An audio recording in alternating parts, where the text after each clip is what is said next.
গরু 6 বছর বাঁচে না 14 বছর আয়ুত্ব দিচ্ছে, এ কি ব্যাপার? কই মমতা দিয়ে এটা করিনি তো।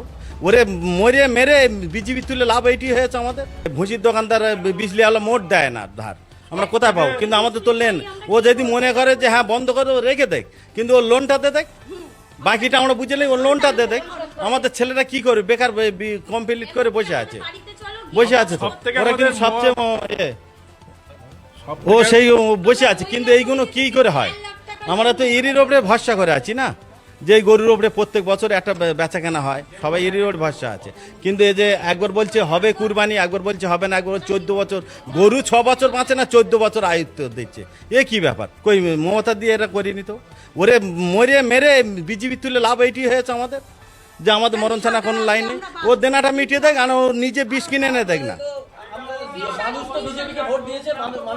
মানুষের উপকার করতে গিয়ে অপকার করে দেশ, ও তো নিজে যাবে। এখন কি করবো? হয় ও গরু ফেরিয়ে এনে দেখ, আমাদের টাকা বুঝে দেখ ব্যাংক থেকে, আমরা কি করি? না তো নিজে বিষ কিনে এনে দেয়, ও খাক আর আমাদের খাবো, ও আমরা খাবো আর ও খাবে না বললি হবে না। ও খাক, ও খাবে আগে, তারপর আমরা খাবো। ইঁদুর মারা বিষ ও নিয়ে আসুক, সব তো লোন। ওর লোনে ব্যাংকে গেলি তো হ্যাঁ, ও তো নিজেই আইডি মারলি তো বুঝে দেবে যে কত লোন আছে না আছে। এই ভিডিওতে প্রকাশিত সমস্ত সংবাদ এবং তথ্য বিভিন্ন সূত্রের ওপর ভিত্তি করে পরিবেশন করা হয়েছে। আমাদের লক্ষ্য বস্তুনিষ্ঠ সংবাদ প্রচার করা। কোনো ঘটনার দ্বারা কাউকে ব্যক্তিগতভাবে আঘাত করা আমাদের উদ্দেশ্য নয়।